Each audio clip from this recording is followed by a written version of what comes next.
today to promote the bipartisan infrastructure package. He'll be in La Crosse, Wisconsin, to tout the economic benefits of the plan. But the legislative path is still very unclear. House Speaker Nancy Pelosi said she will not consider the bipartisan infrastructure plan until the Senate approves a second, larger package, despite President Biden's walkback over the weekend that the two bills would not be linked. To that point, Senate Minority Leader Mitch McConnell released a statement yesterday insisting the two pieces of legislation be separated.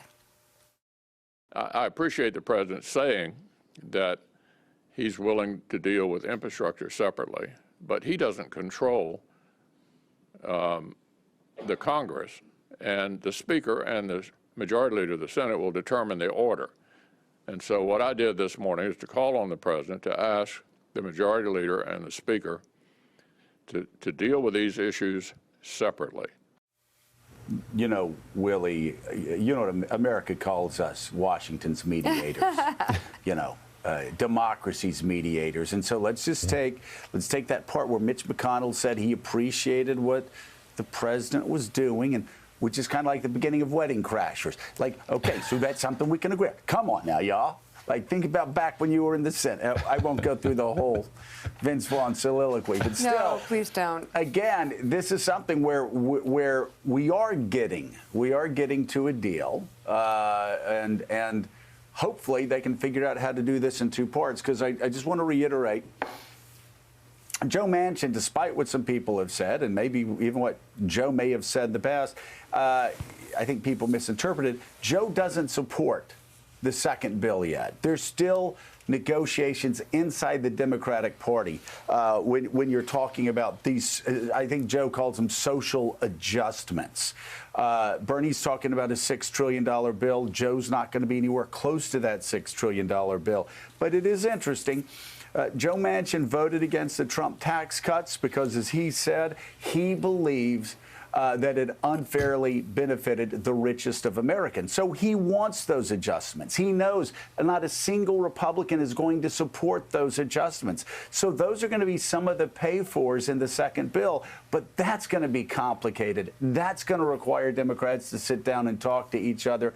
That's going to require probably weeks, maybe months of negotiations to get to that second infrastructure bill, that human infrastructure bill, or as Joe calls it, those social adjustments that they're not going to get in that first infrastructure bill.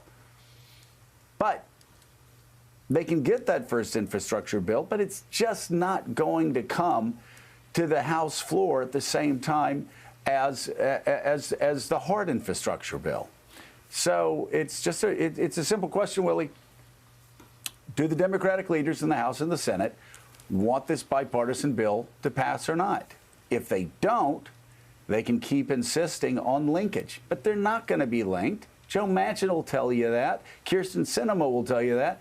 And a couple other Democrats that are hiding behind those two will say the same thing. And as you point out, reconciliation is not a lock. Joe Manchin has a lot of work to do, has a lot to say about it. Kyrsten Sinema has a lot to say about it.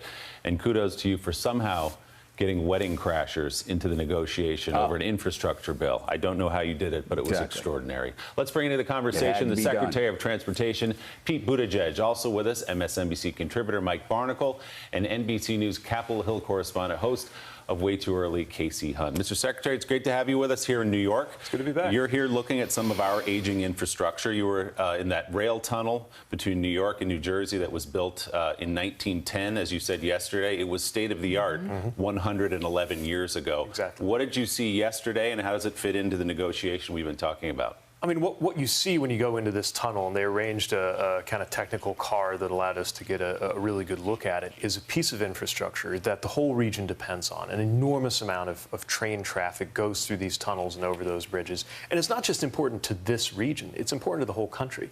The economic consequences, if these tunnels were to go out of service, would be so severe, you would feel it all the way back in Indiana where I live, economically. And this is just one example of pieces of infrastructure we have across the country. They were built gleaming, state-of-the-art, high-tech, as of whenever they were built. But we're relying on 110-year-old infrastructure. in this case. And the longer we try to do that, two things are going to happen. One, the longer we wait, the more it costs to repair. And two, the longer we wait, the more we're flirting with disaster, with some kind of failure that messes everything up.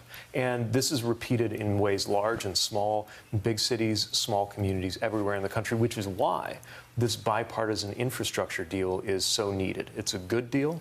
It's a big deal, and the American people want it because, frankly, I mean, I'm doing a lot of this travel and I'm doing a lot of this preaching, but you don't need me to come to a community for people to know that our roads and bridges, and for that matter, our ports and airports, our rail and transit need a lot of work. This is our chance to do it. And this bipartisan bill, $1.2 trillion, gets at everything you're talking about. Hard infrastructure, rail tunnels like the one you saw yesterday, bridges, roads, highways, all those things. Plus water and internet. I mean, let's remember that that's critically important, too. I mean, there's always a great American tradition of expanding our sense of infrastructure. It's clear that digital infrastructure is part of that story, which is why the president insisted on having broadband access as part of the deal. So my question to you then, given all that, is this $1.2 trillion, which in another time would have been an eye-popping number, but appears to be not enough for some people.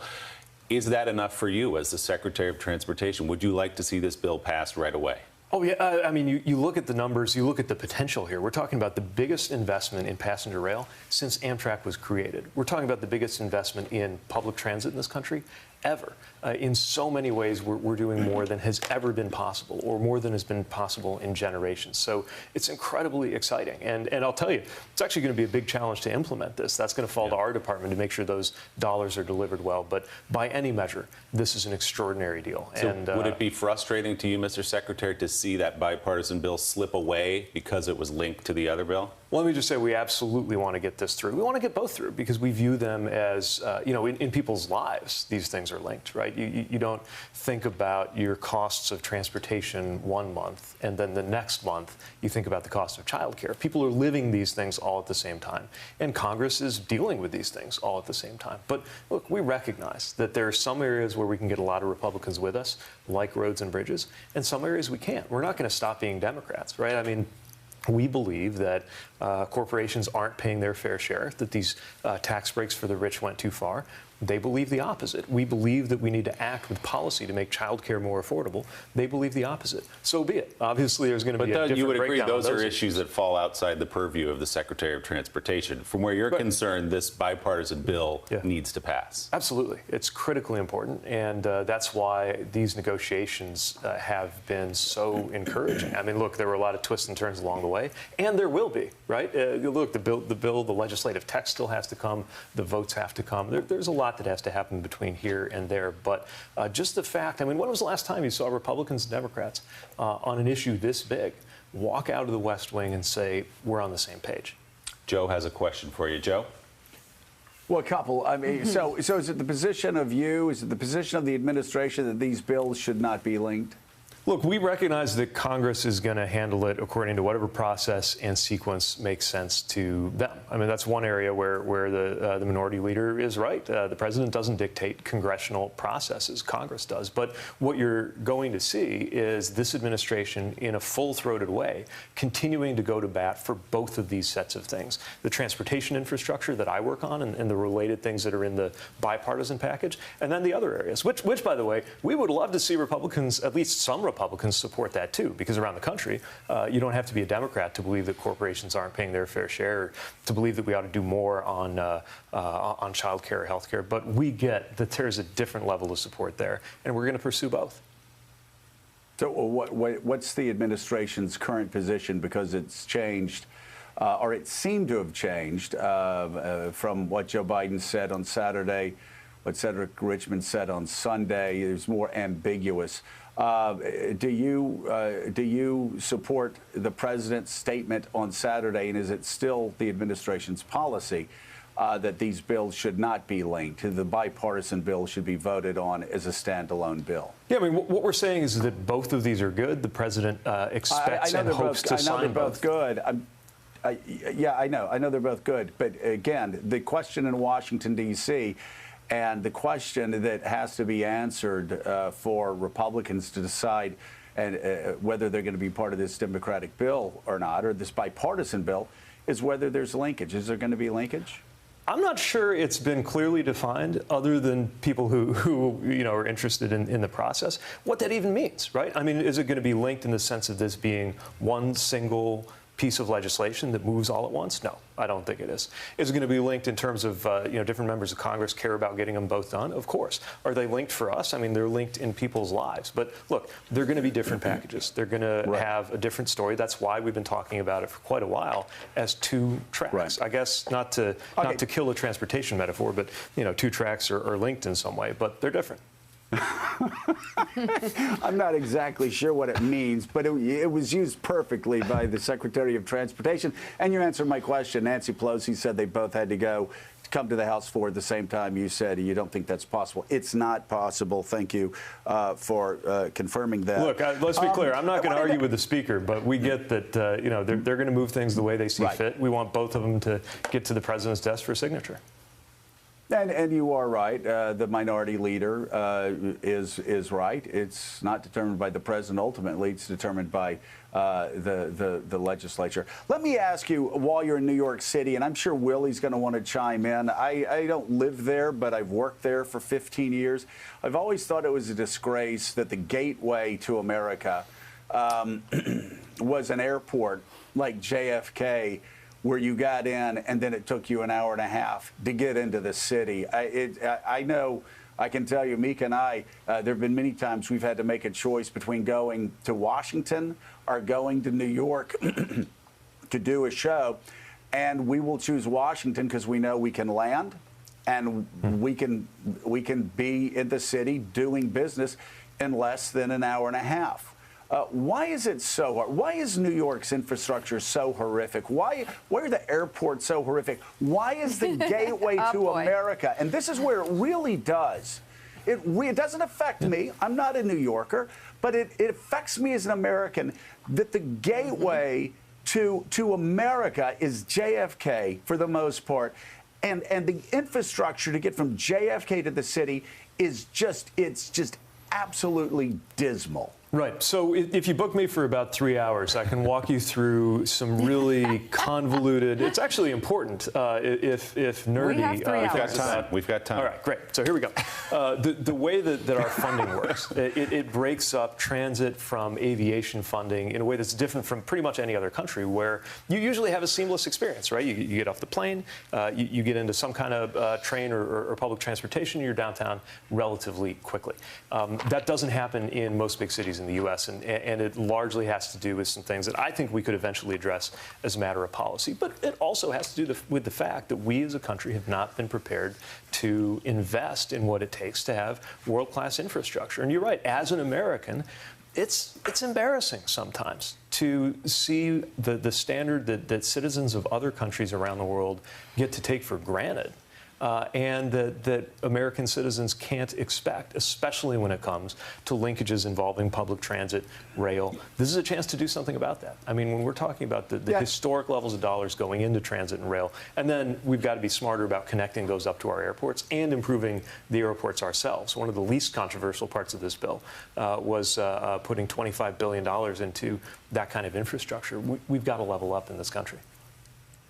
Yeah, and Willie, you go to Boston, you land at Logan, you're in town, because of the big dig, but you get in town quickly. You land at DCA, you get in town quickly. That happens in a lot of cities, but again, New York, and I'd put Chicago O'Hare in there too. Again, just second rate. It just, again, the productivity that's lost, I know discourages people from coming to New York. I will say, in our defense, both JFK and LaGuardia have undergone massive overhauls in the last couple of years, so they are working on it. And we were talking about the Moynihan train station. Penn Station, a disgraceful train station for many, many generations at this point. But they refurbished across the old post office across the street and turned it into this gleaming, beautiful hall, like, Union Station in Washington. And that shows that it can be done.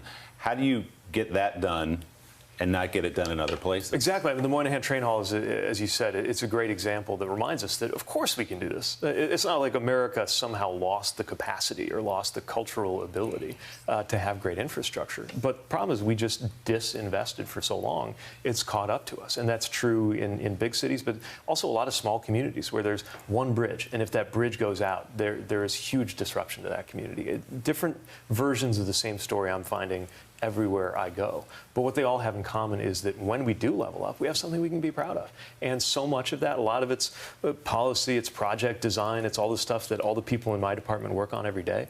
But a lot of it's just coming up with the dollars. And for those who ask, can we afford it? We can't afford not to. Because these repairs, and this is another thing we saw as you look at the concrete spalling off of these pieces of this vitally important tunnel that we were in yesterday, the repairs get more expensive each passing day. It's like a house or a business or anything else. The longer you put it off, the more it's going to catch up to you. We have, Mr. Secretary, a survivor of the big dig, Mike Barnacle, with us, and he has a question. Mike? Mr. Secretary, there's nothing like a lot of good bridge and tunnel talk in the morning. So let me ask you where you are today and where you were yesterday in the rail tunnel underneath the Hudson River. These are like supply chains, these tunnels and bridges. The people who go through the Lincoln, the Holland Tunnel every day, the trains that go through the rail tunnel every day. First of all, did you get any sense of when it was last inspected and how are they inspected? Because it's frightening to have to go through a tunnel and put your windshield wipers on because your windshield's getting wet. But across the country, bridges and tunnels, do we have any idea of the number of bridges and tunnels that might be damaged and the cost to repair them? Yeah, so the bridges and tunnels, the good news is they're inspected regularly. That's something overseen federally. And these inspections catch really important issues. We were just at the I-40 bridge a couple weeks ago in Memphis. It bridges over the Mississippi River. The inspectors saw a huge crack in the steel. And it's a terrible thing to see, but it's a very good thing that was discovered in an inspection and not in a failure. And as we see this awful, tragic news coming out of Miami, it's a reminder of how important it is to get ahead of these issues. In terms of the cost, if you add up all of our deferred maintenance, the things we need to do, just in terms of getting our infrastructure, our transportation infrastructure, into a state of good repair, we're talking about something on the order of $1 trillion. Mr. Secretary, it's Casey Hunt. Although, Joe, I will just quickly add, DCA is, for the record, the absolute best airport in America, bar none. Wow. You get into town, you can hop on the metro. I've been to a lot of them, LA, Chicago, forget it, even the small town airports. Just for what it's worth, in case, Washington needs a little bit of love sometimes. But, Mr. Secretary, let me ask you, speaking of Washington, to get this stuff done, you're going to need Mitch McConnell to, at the very least, stay out of the way. Do you think that he is a good faith actor in this process? Well, I don't know what political calculations are involved on the other side, but what I do know is that every Republican, just like every Democrat that I've met in Washington, who's in Congress, who's in the House or Senate, what they all have in common is they're from somewhere. And I think they would like to go back home to wherever they're from, New York, Indiana, you name it, and tell their constituents, I helped get this bridge fixed. I helped make sure this airport is in good shape, whether it's DCA or let's not neglect South Bend International Airport, which I also think has a lot to be said for it. I helped make sure that this tunnel that's in rough shape got sorted out. Whatever it was, everybody's from somewhere where they want to deliver. I mean, that's what people were sent to Washington to do. I think it's why this might be one of the few areas of domestic policy where we can still get something done. And I would like to believe, at risk of sounding naive, that the good policies that we have in this bipartisan deal are also good politics. Because yes, it's a win for the administration, but it's a win for everybody who is part of it, and it's a win for the country. You saw with the rescue plan, it got more popular among Senate Republicans after it passed. Even those who didn't vote for it had a lot of nice things to say about it, it turns out. I think this is one where a lot of people want to be in on it because it is going to make such a clear, tangible difference. And by the way, not just the physical infrastructure, the jobs. This is going to create millions of jobs. Most of the economists estimate that the vast majority of them won't require a college degree. So a blue-collar vision for the future of this country that is going to make so many people better off that I have to think whatever other political calculus is going on, it's just a no-brainer to be on board with such a good piece of policy. It's not everything, right? That's why there's the other track. There's more we want to do about climate. There's more we got to do about care. But this stands on its own as very good policy, and I hope very good politics, too. We'll see. It's popular. It's bipartisan. We'll see if politics get in the way. Secretary Pete Buttigieg, great to have you in New York, hand inspecting all the tunnels across New York City. We appreciate it. Thank you for being here. Mika? Thanks. Good to have you on. All right, still ahead on Morning Joe, new details of the Trump administration's chaotic response to COVID-19. We'll be joined by two Washington Post reporters who are out with their new book, Nightmare Scenario. Plus, to antitrust lawsuits against Facebook that sought to rein in the tech giant.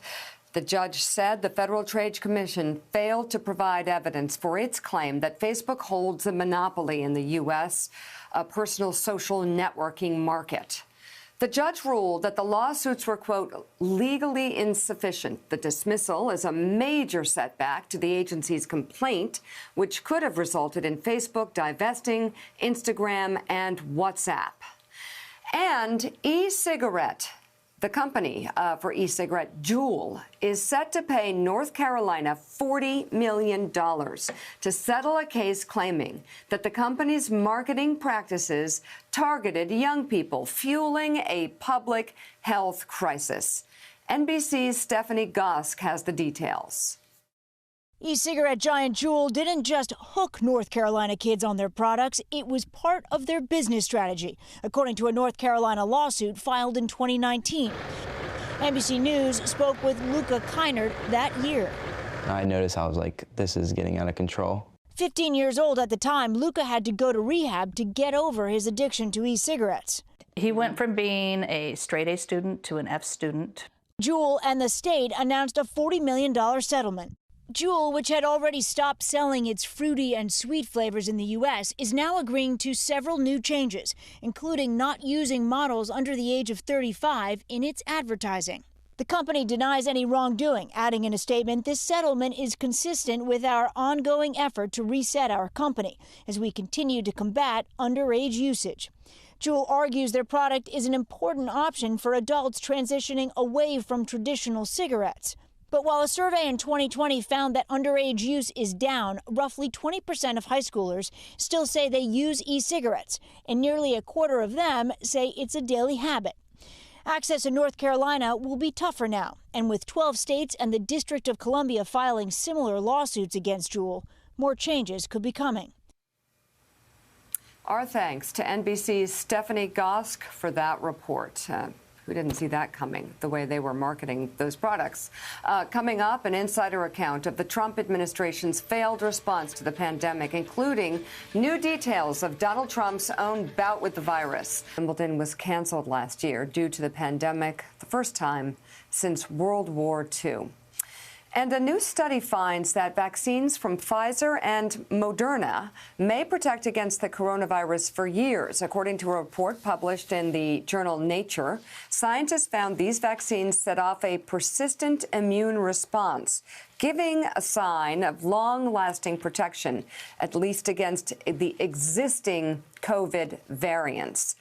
The results add to growing evidence that most people immunized with the mRNA vaccines may not need boosters. The study did not consider the Johnson & Johnson vaccine, but scientists expect the immune response to be less durable than the ones produced by mRNA vaccines. Joining us now, Washington Post reporter Yasmin Abutaleb and Damian Paletta. They are authors of the new book, Nightmare Scenario: Inside the Trump administration's response to the pandemic that changed history. Thank you both for being on with us today. We really appreciate it. Damian, I'll start with you and the concept of the book. I mean, my estimation is that many believe that tens of thousands, possibly hundreds of thousands of deaths could have been prevented.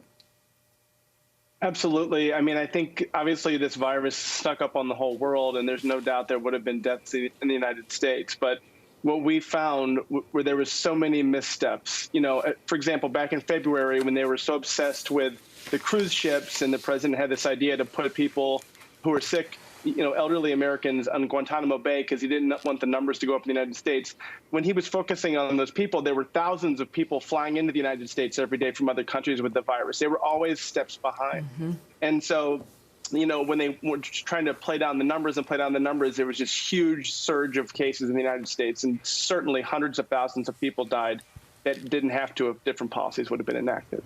Yasmeen, you have new reporting that's fascinating about President Trump's own case of COVID, how he went into the hospital, many people will remember, and how quickly he came out. And you go behind the scenes of this struggle to keep him in the hospital on the one hand, and the president completely refusing and saying, I'm going home. That's one part of this. The other part of it is the request from the White House for these experimental treatments, and doctors saying we cannot experiment on the president of the United States. Yeah, so our reporting shows that the president was much sicker than was reported at the time last October, and he got access to what was then an experimental drug, a monoclonal antibody from Regeneron, that people familiar with his medical condition said was responsible for his rapid turnaround. Before that, his doctors were really concerned he was going to have to go on a ventilator. Some people were worried he wasn't going to make it out of Walter Reed. And so he did get access to this drug. And a White House official actually called the then FDA Commissioner Steve Hahn directly to get a special exception for the drug. And so, Yasmeen, how bad was the case? We saw him come back to the White House. I think everyone remembers him landing and laboring to get up the stairs as he took off his mask. How serious a case was it? Before that, it was a very serious case. The president at the time was in the highest risk category. He was over 70. He was medically obese. He didn't exercise very much. He ticked a lot of the high risk categories for a coronavirus patient, and he had to be given oxygen twice. At one point, his oxygen dipped into the 80s, and like I said earlier, his doctors had feared he was going to have to go on a ventilator. So before that, it was looking like a very serious case, and even as you noted before, when he left the hospital just a few days after he was admitted, his then physician, Sean Conley, didn't want him to leave. The CDC director at the time, Robert Redfield, called Sean Conley and said he can't leave the hospital. He's in the highest risk category. He could have a second backslide or some kind of organ failure. And Sean Conley said he agreed, but just could not convince the president to stay any longer. Damien, Mike Barnicle's here with a question for you. Mike? Damien, the reporting in this book is spectacular, interesting, and deeply depressing, given the level of incompetence that you report on. But my feeling, and it's still a strong feeling today, is that one of the most horrendous things that occurred during those first few months when people in America became alert to and victimized by the virus was the politicization of mask wearing by the President of the United States. Absolutely. And, I think one of our big targets for Yasmeen and I was to look at the inflection points in the response, the moments when things could have gone one way, but they went another way. And there's this really dramatic scene in the Situation Room in March when they finally agreed, yes, masks can help. And so they had these U.S. underwear making companies produce 600 million masks. So they were going to send 2 masks to every American through the United States Postal Service. And so they had these, masks made, and Secretary Azar in the Situation Room tried them on to kind of model them for the group. And, there's this kind of, frat boy humor. Oh, it looks like a jock strap on your face. Oh, it looks like a training bra on your face. And so they scuttled the masks, and the masks were never sent. Imagine, Mike, if they had sent masks to every American, 2 masks, and it was normalized, and the president had modeled it, and there was no division. It wasn't political at all. Imagine how the response could have been different. But they didn't. The masks got shelved. It turned, as you said, it turned into this huge wedge issue where either you were with the president and didn't wear masks, or you wore masks and you were against the president. And, the consequences of that were catastrophic. And still to this day, one of the worst legacies of this virus is how divided the country is, and how so many people don't trust scientists. They don't trust what they believe. And we're still seeing, a lot of issues, with the turmoil and the near civil war we had earlier this year. And it was all fed by this split last year that I think started with the masks. So, Yasmin, given all of that and given the political divisions that have erupted in the wake, I mean, they were always there, but were exacerbated by the pandemic and became focused on public health. I mean, every expert you talk to says there's going to be another pandemic. We're going to face this down again. What did you learn in the course of reporting and writing this book about what the Biden administration can do to fix that? And do you think that if there is another pandemic, that people will listen to our public health officials, or is the damage so bad that that's in question? That's a great question, and I think so much of that will depend on how much time there is between this one and the next one, how much the divisions in our country might be able to heal or at least simmer down in that time. The thing is, what we learned was the U.S. was going to be probably behind in this pandemic no matter who was in charge. It was going to be an enormous challenge no matter who was the president. But there were political decisions and leadership decisions that exacerbated an already very difficult situation. So like Damien said earlier, if we had just all worn masks and it wasn't a political cudgel or a symbol of whether you were a Republican or a Democrat or tyranny or individualism, whatever it might be, that could have been very, very different. There are systemic things that need to be addressed by the Biden administration, by the next administration, across administrations. It's not going to be resolved in just a couple of years. And I think what we've seen from the Biden administration is they've tried to not be as divisive in their rhetoric. They've tried to model good public health behavior so that people know what to do. One of the big issues last year was you had the CDC and health officials issuing one set of public health guidelines and the president and some of his aides modeling something completely different. So there were just issues that became unnecessarily divisive. So, Damien, the president obviously was downplaying the danger of COVID throughout 2020. Often saying it wasn't no worse than the flu, and it was constant. Talking about when America was going to reopen, and yet we found out in late summer 2020 that he had talked to Bob Woodward in early February. Let me say that again, in early February of 2020, and told Woodward on tape that COVID was easily transmissible and that it was very deadly. In fact, he told Woodward, from his understanding, it was at least 5 times as deadly as the flu. And so the question is, based on that president's knowledge and based on your reporting, when did the president decide that, despite the fact that he knew how deadly COVID was, that he was going to cover it up from the American people? Talk about what he said to Woodward and then the decision that was made to cover up just how deadly COVID was. That's a great question. And I think that's something that Yasmin and I struggled with a lot because, yes, in February, he did acknowledge to Bob Woodward that this is very deadly. And then, the next day he would say publicly this is going to disappear as soon as the weather gets warmer. We saw 2 very different Donald Trumps in our reporting. One was the one who was very cavalier, kind of said it was all going to be fine. I'm not worried about it. We're going to reopen by Easter.